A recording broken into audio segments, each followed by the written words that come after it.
Mesdames et messieurs, bonjour. La une. Le recours d'organisation de la société civile en vue de rendre inéligibles certains acteurs de la classe politique, notamment du CDP, a été rejeté par le Conseil constitutionnel. Les réponses sur ce rejet dans ce journal. Le marché de fruits de la capitale burkinabé est en majorité déserté par les vendeuses. Qu'est-ce qui justifie ce comportement?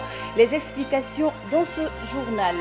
Bienvenue aux 13h de Burkina Info. Le Conseil constitutionnel a rendu hier 3 décisions concernant des recours introduits par des organisations de la société civile, des partis politiques ou des candidats au sujet des législatives d'octobre 2015. Le point avec Ibrahim Songo. Pour l'essentiel des 3 premières suites données au recours, la plus haute juridiction du Burkina Faso a rejeté le recours du cadre de concertation nationale des organisations de la société civile, CCNIOSC, contre 7 candidats du Congrès pour la démocratie et le progrès, CDP. Ce recours a été introduit au greffe du Conseil constitutionnel le 12 août 2015 par le CCNIOSC au fin d'invalider les candidatures d'Achille Tapsoba, Anissé Poda, Salam Dermé, Jérôme Zoma, Edi Komboego, Moussa Nikema et Fatou Djendéré. Cela, conformément aux dispositions de la loi numéro 05 du 7 avril 2015 portant code électoral qui rend inéligibles les personnes ayant soutenu un changement anticonstitutionnel qui porte atteinte au principe de l'alternance démocratique. Le recours du CCNIOSC, en effet, a été déclaré irrecevable par le Conseil constitutionnel du fait de sa forme contradictoire à l'article 193 du même code électoral qui stipule que les recours contre l'éligibilité d'un candidat ou d'un suppléant peut être formé devant le Conseil constitutionnel dans les 72 heures suivant la publication des listes des candidats.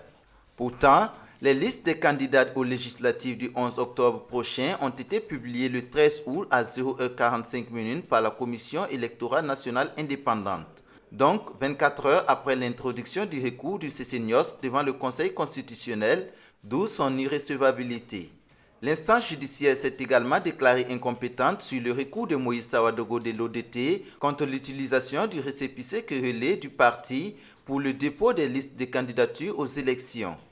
Ce recours a été introduit devant le Conseil constitutionnel par Moïse Sawadogo aux fins d'annuler la liste établie sous le couvert du dit récépissé.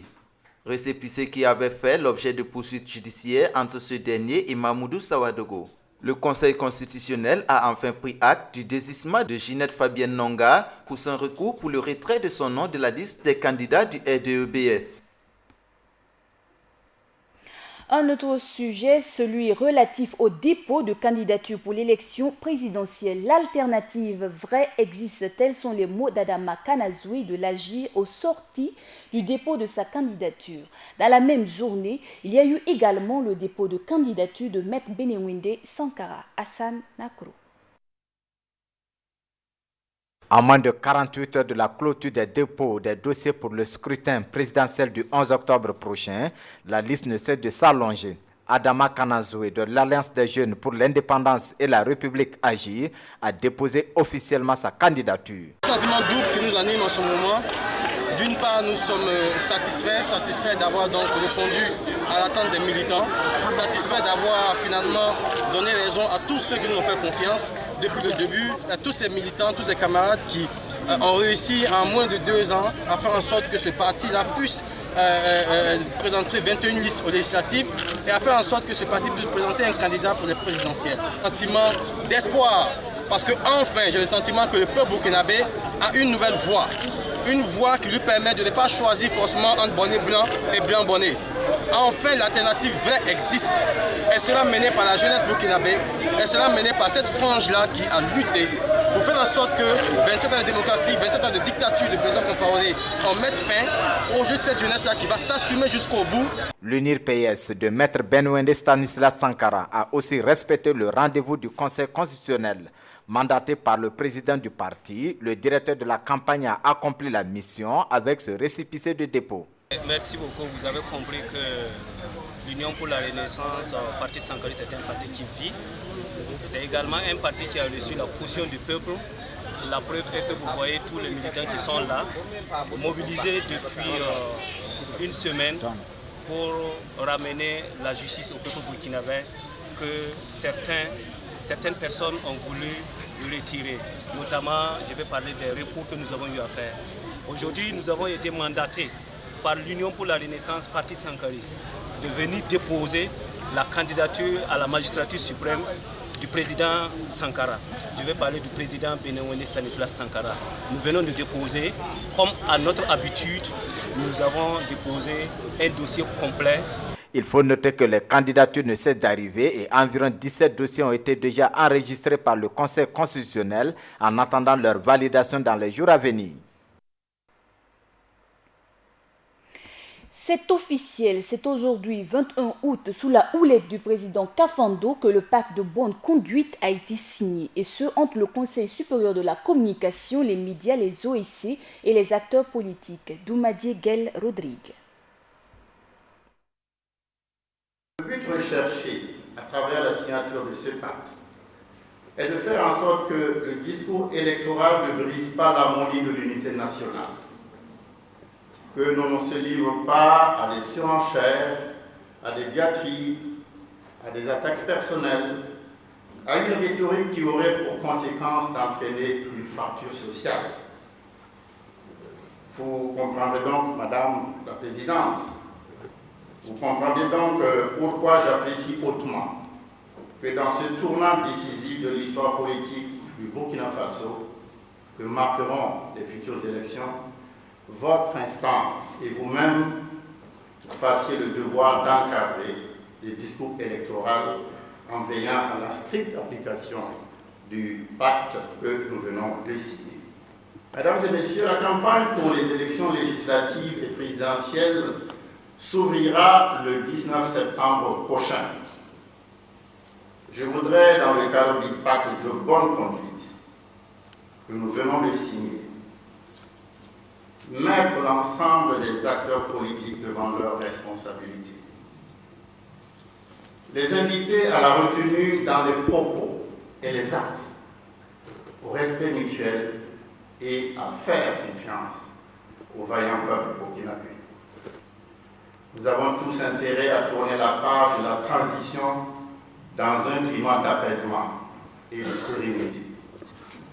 Tout commande donc que dans l'ordre, la discipline et le respect mutuel, nous fassions de ces élections un exemple pour ceux qui nous observent, un exemple également pour notre cher pays, qui n'en sortira que grandi et honoré. Afin de renforcer les capacités de la Commission électorale nationale indépendante CENI et ceux de la radio-télévision du Burkina, un accord a été signé entre la coopération suisse et le ministère de l'économie et des finances hier. Doumadie Guel Rodrigue. Signature de convention ce 20 août entre le ministère de l'économie et des finances et la direction de la coopération suisse. Cette cérémonie a consisté à la signature de 2 programmes de financement. Le premier d'un montant de plus de 3 milliards de francs CFA servira à l'organisation des élections. Il vient à point nommé, comme vous-même vous l'avez dit. Le processus est déjà engagé. On est en train de passer à une phase de croisière. Donc tout appui tendant à renforcer les capacités de la CENI, ou bien tout appui tendant à amener les citoyens à mieux exercer leurs droits dans le cadre des élections à venir ne peut être qu'une bonne chose. Près d'1 milliard de francs CFA, le second accord de financement vise à permettre à la radio-télévision du Burkina de délivrer à la population un service de qualité. Je suis un ministre comblé, je suis très heureux, d'autant plus que c'est une situation inédite. C'est l'une des rares fois qu'on obtient un financement de la part des partenaires techniques et financiers pour appuyer donc les médias de service public. Et vous savez qu'on est dans un contexte économique difficile. Le gouvernement n'a pas pu faire de très gros investissements, même si des mesures ont été prises pour appuyer la RTB. C'est donc une mesure qui ne peut que nous rendre contents et heureux, d'autant plus que ça permettra de renforcer les capacités de la RTB, acheter du matériel, nous aider dans cette période électorale, mener la réflexion pour le changement du statut vers un média de service public. Donc voici autant d'éléments qui font que nous sommes évidemment très contents de cet accord qui nous permettra donc de faire de la RTB un véritable média de service et répondre aux attentes et aux défis donc, de cette structure. La coopération suisse justifie le sens de cette convention de financement. Ces deux programmes qui concernent des domaines très importants de la vie politique et de la vie démocratique d'un pays, l'appui à un processus électoral, un appui particulier pour les femmes et les jeunes, pour assurer une pleine participation de toutes et de tous à ces mécanismes démocratiques. Ça, c'est vraiment un domaine très important. Et le deuxième domaine, c'est un appui à un service public d'information qui, dans le contexte également du processus électoral et de la transition, l'information d'un service public est bien entendu cruciale. Donc je crois qu'il y a une grande cohérence dans ces deux actions et ça entre dans le cadre de notre appui bilatéral au Burkina Faso, dont nous avons célébré, je rappelle en passant, cette année 40 ans. Donc ça fait depuis 40 ans que l'on collabore ensemble, Burkina Faso, Suisse, pour la promotion du développement de ce pays. La signature de ces deux accords témoigne de l'excellence des relations de coopération qui existent entre la Suisse et le Burkina Faso. Une coopération vieille de plus de 40 ans. Le grand chancelier des ordres burkinabés André Roch Compaoré a effectué une visite de courtoisie à la communauté musulmane hier à Ouagadougou.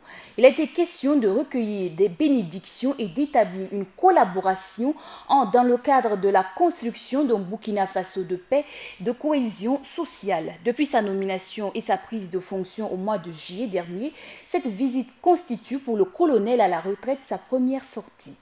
Actunet à présent, l'actualité vue de la toile porte sur le supposé boycott des activités du CDP par la radio-télévision du Burkina, Lassane Ouedraogo.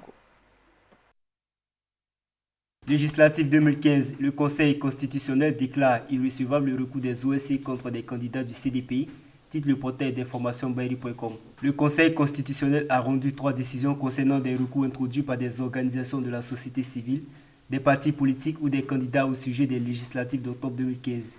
La première décision concernait un recours introduit par Désiré Guimco, porte-parole du cadre de concertation des organisations de la société civile, demandant au Conseil constitutionnel d'invalider des candidatures du CDP, dont celles d'Achille Tapsoba, Fatou Diendéré, Anissé Oulopoda, Edi Kombrigo et de Jérôme Zoma. Ce recours a été déclaré irrecevable car formulé prématurément.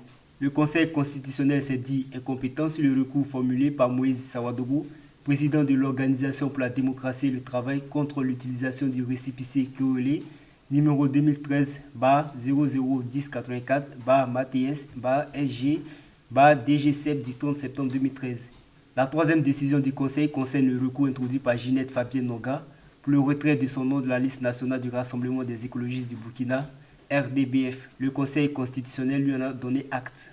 Cette information n'a pas encore suscité des réactions en dehors de celui qui se fait prénommer Veritas. La télévision nationale recadre les choses à propos de la récrimination du président du CDP à son encontre. La direction générale de la RTB, avec à sa tête Dr Marie-Daniel Bougueré, a souligné que depuis sa prise de fonction, une nouvelle mesure a été instaurée dans la structure et qui accorde à chaque parti politique 15 couvertures médiatiques dans le mois.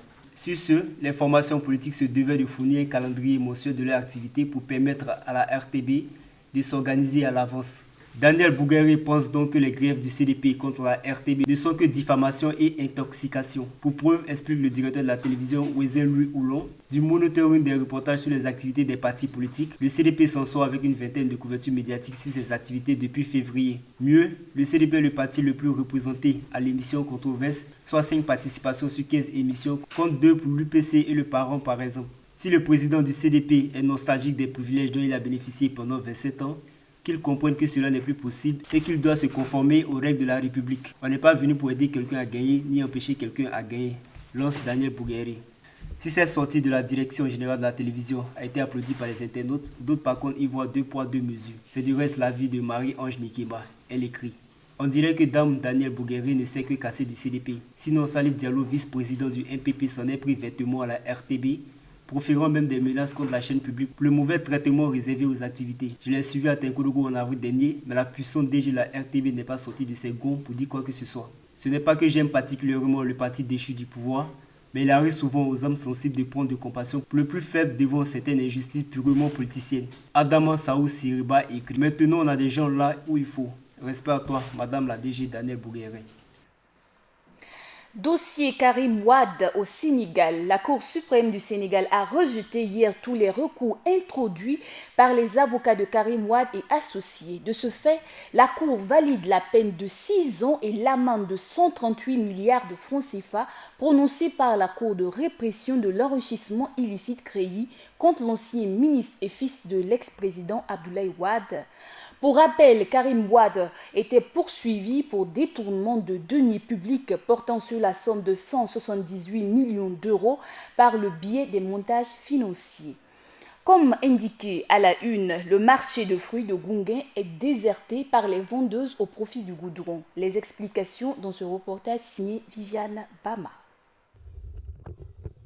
Dans le quartier Gounguin, en plein cœur de Ouagadougou, se trouve un marché de fruits et de légumes. Aménagé pour améliorer les conditions de travail des vendeuses de fruits de la zone, ce marché est pourtant délaissé par ces dames qui préfèrent mener leur commerce au bord de la voie publique.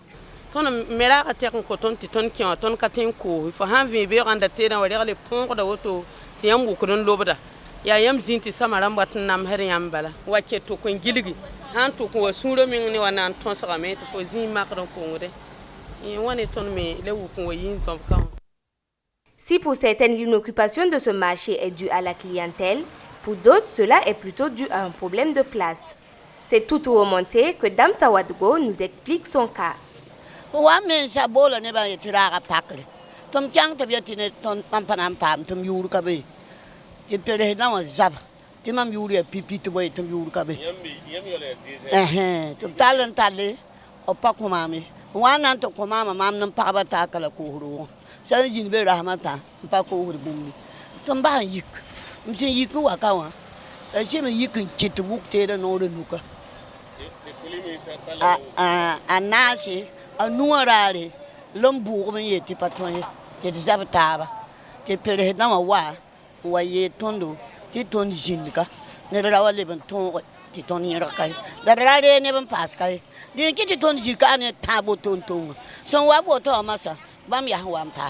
Pourtant, ce marché de fruits et de légumes, aménagé à une capacité d'accueil de 54 places et une vingtaine de box seulement est occupé.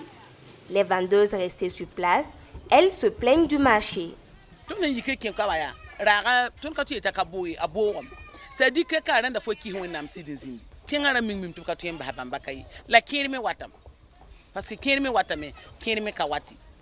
Et les relations entre les deux groupes de vendeuses ne sont pas toujours au beau fixe. La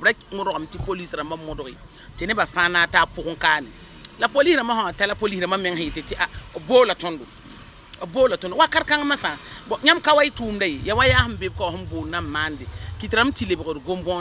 alors que normalement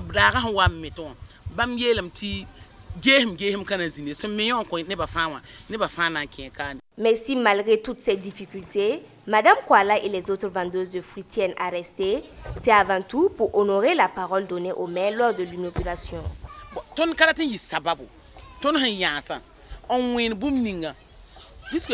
Merci mon comporteur. Ton ya han wen wilge bati ton shuria no ne bam tumtum ninga wallahi ton kara ton paratel librantari bielem tiburi kin saka kumu je yande. Selon Madame Kouama, les maintes rencontres avec les responsables de la mairie de Ouagadougou et de l'arrondissement numéro 2 n'ont pas permis jusqu'à l'heure de trouver un terrain d'entente entre les vendeuses en vue de permettre une meilleure occupation et valorisation de ce marché de fruits. Visite de chantier, le ministre de l'Habitat, de l'Urbanisme était à Kaya hier. Objectif, prendre acte de l'état d'avancement des travaux des chantiers du 11 décembre 2015. Selon le ministre de l'Habitat, l'état d'exécution des travaux est jugé acceptable. Parlons préservation de la vue. S'acheter un verre de contact est comme pour beaucoup de Burkinabés se payer un vêtement au marché. Cela en raison du nombre croissant des vendeurs de verres. Ces lunettes sont-ils de même qualité que ceux vendus chez les opticiens? Max Gombri. Le port des verres est devenu une habitude adoptée par les Ouagalais depuis un certain temps. Verres clairs, correcteurs, anti-reflets ou photogrés, on s'en procure sans difficulté au niveau des marchés, au coin des rues, chez les marchands ambulants. Les uns pour l'effet du style et d'autres pour la protection. Mais pour ce qui concerne leur provenance et les conséquences que ces lentilles pourraient avoir sur les yeux, on s'en soucie peu. Moi, je les porte pour juste me protéger les yeux, voilà, contre la poussière et certains phénomènes tels que les insectes. Jusque-là, c'est vrai, bon, je pense qu'au niveau peut-être des verres correcteurs, j'en vois des marchands ambulants qui les vendent à la sauvette. Bon, je ne sais pas si ça a été vraiment testé convenablement. Pour ce vendeur, ces verres ont la même valeur que celle des opticiens. Chacun fait son travail et personne ne dira que ces produits sont mauvais. Moi, je vis de ce métier et mon espoir, c'est d'ouvrir une boutique où je pourrais vendre mes verres pour être plus crédible. Parce que ce que j'expose n'a aucune différence avec ce que l'on trouve chez les opticiens. Et là-bas, c'est encore plus cher. L'achat d'un verre sans l'avis d'un ophtalmologue au préalable n'est pas sans conséquence, à en croire cet opticien. Ce qu'il y a à dire à ces gens-là, les gens qui paient les verres, bon, chez les marchands ambulants, sans ordonnance, ça a plein de conséquences. Puisque tu peux aller payer un verre qui ne correspond pas avec son numéro. Voilà. Donc ça peut aggraver la vision. C'est une question de santé, c'est pas à propos des prix. Ce spécialiste des verres invite l'ensemble de la population à toujours entrer en contact avec un averti des problèmes d'yeux, car cet organe est très sensible et mérite que l'on y prenne soin avec une grande vigilance. Vous le savez, la présence des mineurs dans les débits de boissons est interdite. Pourtant, cette jeunesse fréquente ces endroits au vu et au su de tous. Un constat qui a poussé Ibrahim Sanou à comprendre la législation en vigueur. Dans la ville de Ouagadougou, il n'est pas rare de rencontrer des enfants qui s'adonnent à des activités diverses. On retrouve souvent ces enfants dans les débits de boissons, ce qui n'est pas sans conséquence dans la vie de ces derniers. Pourtant, depuis 1964, des lois existent pour interdire le travail des mineurs. Depuis 1964, il y a par exemple un décret qui réglemente la circulation des mineurs dans les débits de boissons. Donc, il y a longtemps que ce texte existe, par exemple. Il y a également le décret qui porte sur les travaux dangereux, dans lequel on dit que le travail au niveau du secteur informel, le travail dans les débits de boissons est interdit. Certes, des lois existent, mais des difficultés ne manquent pas quant à leur application. Il faut dire aussi que les difficultés d'application sont liées au manque de moyens pour prendre en charge même ces enfants-là. Si je prends l'exemple, on demande à la police, à la gendarmerie, oui, les enfants ne doivent pas être dans les débits de boissons. En une nuit, ils peuvent vous faire, en tout cas, prendre tous les enfants qui sont dans les débits de boissons. Ce n'est pas ça le problème, mais où ils vont les mettre. Il faut des mesures d'accompagnement. Et ces mesures d'accompagnement, il n'y a pas beaucoup de moyens pour ces mesures d'accompagnement-là. Parce que chaque enfant qui sera pris doit être placé en attendant dans un centre d'accueil que l'État n'a pas. Même s'il y a beaucoup de partenaires qui interviennent, les services sociaux font leur travail et tout, les forces de sécurité font l'effort, mais ce n'est pas suffisant. Pour parer à toutes ces difficultés, des solutions sont proposées. Il faut que les actions là soient vraiment coordonnées et concertées. Il faut qu'il y ait plus de moyens pour permettre aux services sociaux, aux forces de sécurité de jouer leur rôle dans l'application de la loi. Parce que même pour appliquer une loi, ça nécessite un minimum de moyens. On ne se lève pas aller comme ça à pied dans un débit de boisson pour surveiller un enfant. On ne se lève pas main nue pour accueillir un enfant, pour pouvoir le prendre en charge. Mais il faut que vraiment on puisse amener les parents à comprendre et qu'ils assument aussi la part de leurs responsabilités, que l'État aussi puisse accompagner ces familles-là.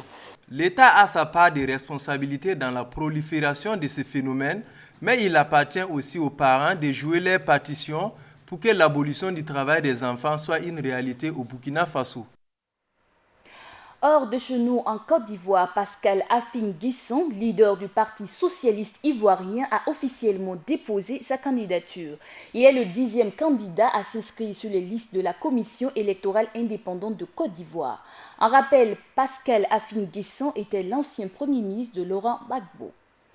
Mandature du président Nkurunziza au Burundi, la République de la Chine populaire, à l'instar de tous les pays, a été le seul à féliciter Pierre Nkurunziza, investi hier lors d'une cérémonie dans la capitale Bujumbura, selon nos confrères de RFI. En rappel, la prestation de serment devait avoir lieu avant le 26 août prochain, mais la date exacte n'était pas encore connue, précise Radio France Internationale. Aviation, l'Union africaine a appelé à la libéralisation du ciel en Afrique pour accélérer l'intégration et promouvoir la prospérité sur le continent. Nkosana Dlamini Zuma, présidente de la commission de l'UA, et Fatima Beima Moussa, présidente de l'association des compagnies aériennes africaines AFRA, ont discuté de la transition vers la réalisation d'un ciel ouvert en Afrique, et ce selon un communiqué de l'Union africaine publié jeudi. Un rappel, depuis la tenue du sommet de l'UA en janvier 2015, 11 États membres ont déjà accepté d'ouvrir leurs cieux, a rappelé le communiqué. À présent, nous recevons sur ce plateau du 13h Wiya Adama, membre du cadre de concertation des OEC sur le changement climatique. Il est membre du réseau national pour la promotion des évaluations environnementales au Burkina, RENAPE-BF. Bonjour et bienvenue sur ce plateau. Bonjour madame. Vous êtes de formation environnementaliste, alors quel est l'état du climat de Burkina ? Il faut dire que, en ce qui concerne l'état du climat au Burkina Faso, le Burkina est sujet à des manifestations de changement climatique qui se traduisent par survenue des pluies tôt, tard, une irrégularité de la pluviométrie et une mauvaise répartition des pluies. Et cela a des conséquences néfastes sur la productivité agricole et la productivité végétale. Et le problème du climat est lié à l'activité de l'homme.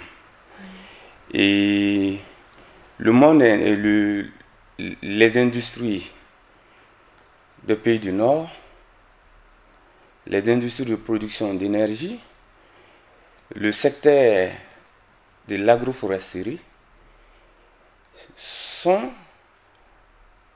des secteurs qui émettent beaucoup de dioxyde de carbone, qui émettent beaucoup de gaz à effet de serre et qui sont à l'origine des changements climatiques que nous connaissons aujourd'hui.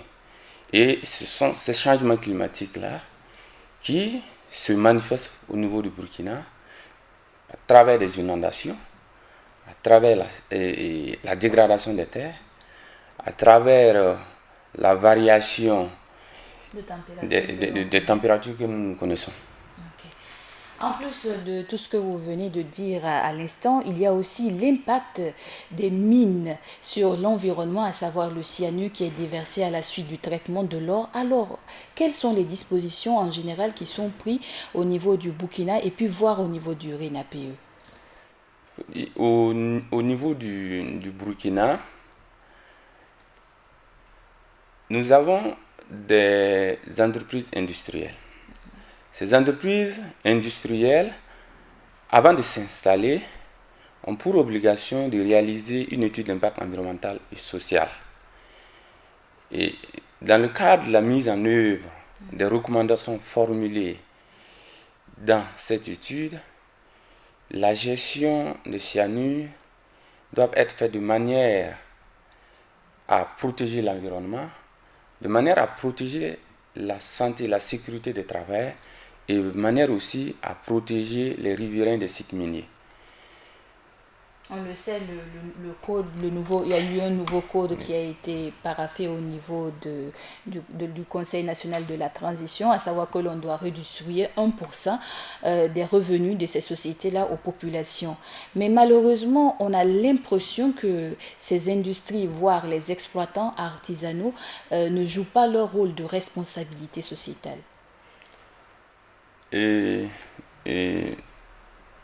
Dieu merci que ce nouveau code a été adopté. Et ce nouveau code accorde une attention particulière au développement des collectivités, c'est-à-dire au développement des villages riverains des mines. Et ce nouveau code, s'il est mis en œuvre, alors il va contribuer à booster le développement au niveau de ces différents villages environnants de ces mines. Et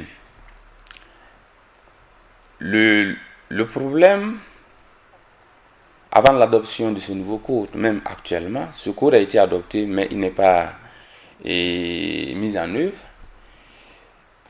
Le problème, c'est qu'il n'y avait pas, au niveau de l'État, il n'y a pas un très bon suivi qui est fait en vue de s'assurer des retombées de ces compagnies minières au profit des populations locales, en vue également de doter les structures de contrôle telles que le BIMIGEV et le BINE, qui est le Bureau national des évaluations environnementales, qui relève du ministère en charge de la gestion environnementale et des ressources halieutiques.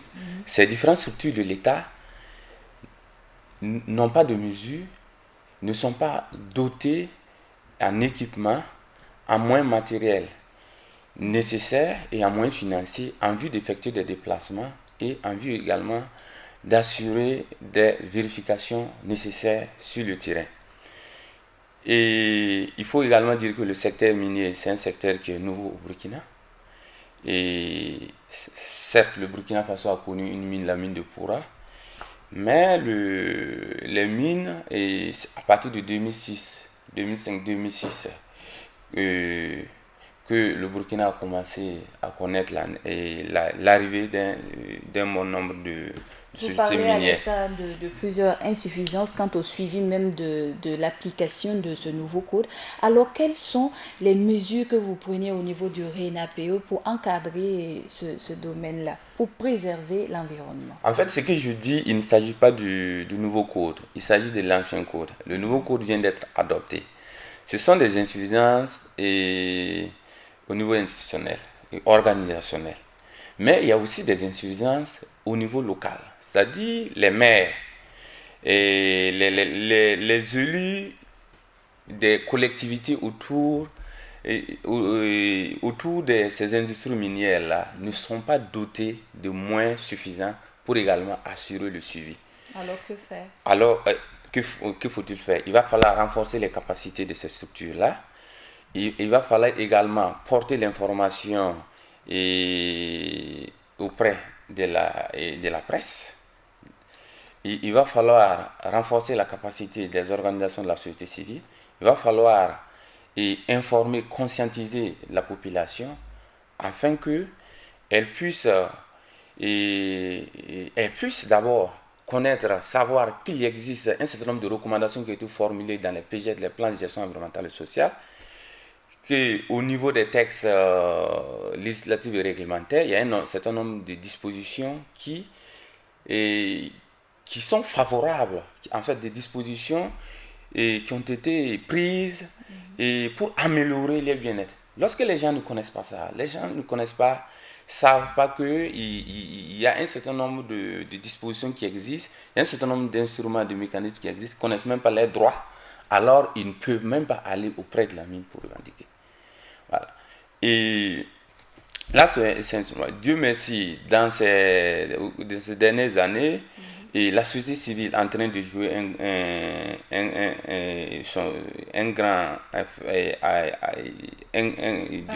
un grand rôle, j'allais dire. Et elle a fortement contribué au niveau du Conseil national de la transition. et elle a influencé beaucoup les députés à telle enseigne que nous sommes parvenus à la prise en compte des collectivités auprès des sociétés minières.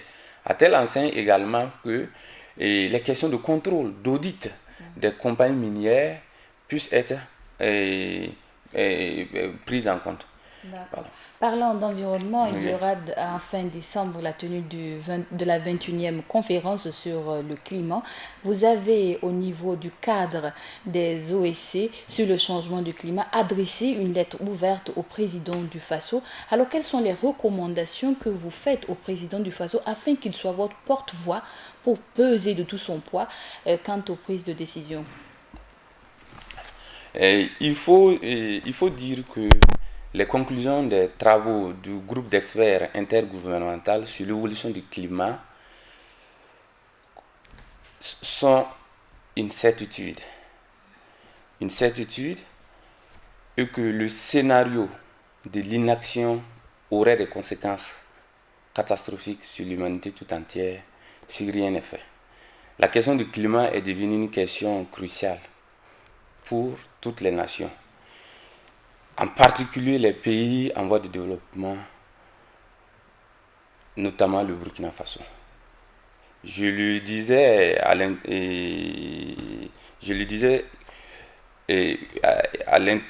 au début de mon intervention que le Burkina connaît des problèmes des inondations. Le Burkina connaît des problèmes de production agricole, de production végétale. Nous connaissons nos infrastructures que nous avons réalisées sont des infrastructures qui ont été réalisées en ne prenant pas en compte les questions des changements climatiques. Or, les changements climatiques sont liés au comportement des hommes, c'est-à-dire au monde industriel, aux pays développés. Et 95% du réchauffement climatique, des changements climatiques, est lié à l'homme. Est lié à l'homme. C'est le rapport. On a remarqué qu'on ne pollue qu'à 9,1%, oui, toute l'Afrique. Tout à fait. Alors donc, comment aider l'Afrique dans vu qu'on est en grande partie, c'est nous qui subissons ces conséquences du changement du climat. Oui, tout à fait. Et donc, avant de répondre à cette question, je voulais compléter ce que je suis en train de dire en disant que nous demandons le président du FASO, président de la transition, de peser de tout son poids pour influencer les décisions qui seront prises à la COP21 à Paris, notamment pour que les contributions du Burkina Faso, en ce qui concerne la prise en compte de l'atténuation et de l'adaptation, puissent être bien préparées au niveau du Burkina et de façon concertée et inclusive avec toutes les parties prenantes, dont la société civile. Nous encourageons le président du FASO à peser tout son poids pour la signature d'un accord juridiquement contraignant pour toutes les nations et que cet accord soit exécutoire 2020. Nous encourageons le président du FASO à peser de tout son poids pour faire en sorte que tous les pays qui se sont engagés à apporter une contribution pour alimenter le fonds vert et honorent les engagements, que le fonds vert soit opérationnel et que sa gestion soit transparente et les conditions d'accessibilité à ce fonds soient faciles. Nous encourageons également le président à faire en sorte que, au niveau du Burkina, une politique énergétique basée sur la consommation des énergies renouvelables au détriment des énergies fossiles soient adoptées et mises en œuvre. Nous encourageons le président pour que toutes les initiatives, les activités économiques qui seront réalisées au Burkina Faso soient résilientes face au changement climatique. Et enfin, nous encourageons le président du Faso